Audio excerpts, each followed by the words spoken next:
भगवान श्री कृष्ण के जन्म से पहले ही अगर किसी को उनसे भय था तो वह उनका मामा कंस था।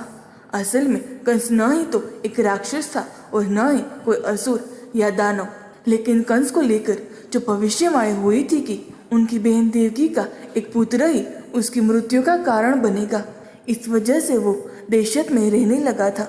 इस कहानी के बारे में तो सभी जानते हैं, लेकिन क्या आप जानते हैं कि कंस पिछले जन्म में क्या था?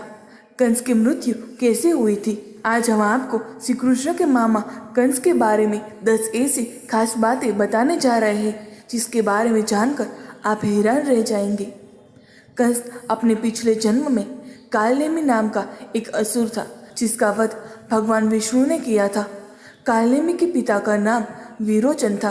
कालनेमी ने देवासुर संग्राम में भगवान हरि पर अपने सिंह पर बैठे बैठे ही बड़े वेग से त्रिशूल चलाया, लेकिन श्री हरि ने उस त्रिशूल को पकड़कर उसी त्रिशूल से वाहन समेत उसको मार डाला। इसी कालनेमी ने उग्रसेन के या कंस के रूप में जन्म लिया। कंस सूरसेन जनपद के राजा उग्रसेन का पुत्र और श्री कृष्ण का मामा था।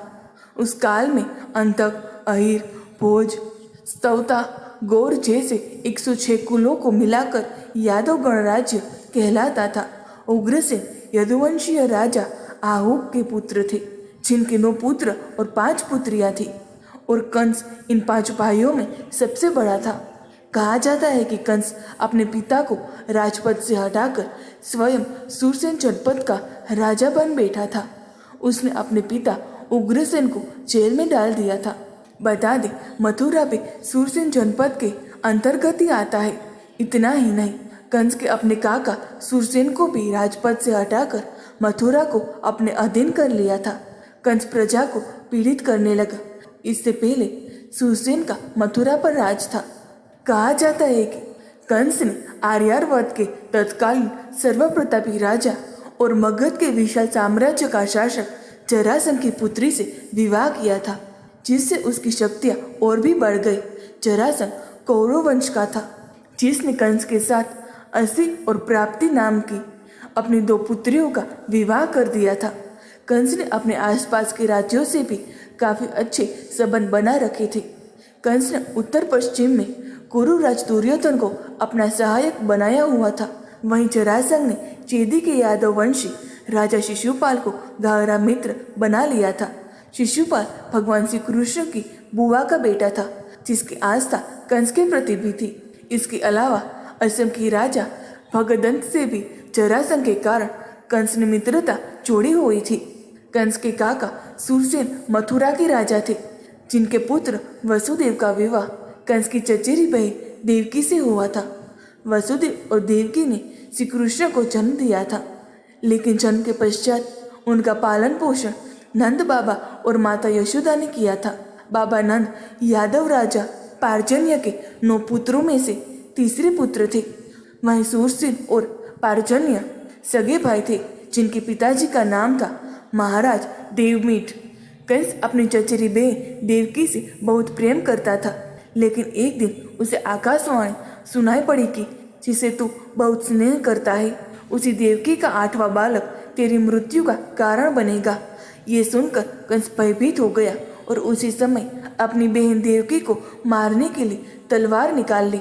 हालांकि तब वासुदेव ने जैसे तैसे उसे समझाकर शांत किया।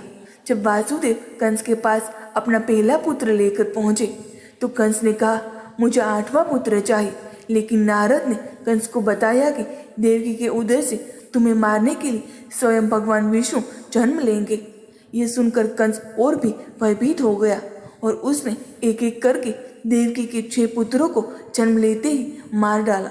वहीं 7वें गर्भ में स्वयं श्री शेष ने प्रवेश किया था, जिसे बचाने के लिए भगवान विष्णु ने योग माया के जरिए देवकी का गर्भ व्रज निवासी ने वासुदेव की पत्नी रोहिणी के उदर में रख दिया। वहीं 8वें बेटे के रूप में श्री हरि ने स्वयं देवकी के उदर से पूर्णावतार लिया।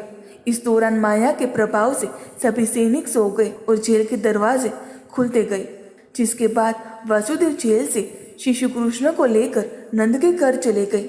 बाद में श्री कृष्ण ने एक समारोह में कंस को बालों से पकड़कर उसे गद्दी से खींचकर भूमि पर पटक दिया। और उसका वध कर दिया। इसके बाद देवकी तथा वासुदेव को मुक्त किया गया। कंस के वध के बाद कृष्ण और बलराम ने कंस के पिता उग्रसेन को पुनः राजा बना दिया। आपको जानकर हैरानी होगी कि भारत में ऐसे भी कई गांव हैं जहां पर कंस की पूजा होती है। लखनऊ से हरदोई जाते वक्त कंस की एक प्रतिमा मिलती है, जिसके आसपास के स्थानों में कंस की पूजा की जाती है। इसके अलावा उड़ीसा में कंस महोत्सव भी होता है। दोस्तों, आपको ये पौराणिक कहानी कैसी लगी कमेंट में ज़रूर बताएं। वीडियो को लाइक करें, शेयर करें और हमारे चैनल को सब्सक्राइब करना ना भूलें। धन्यवाद।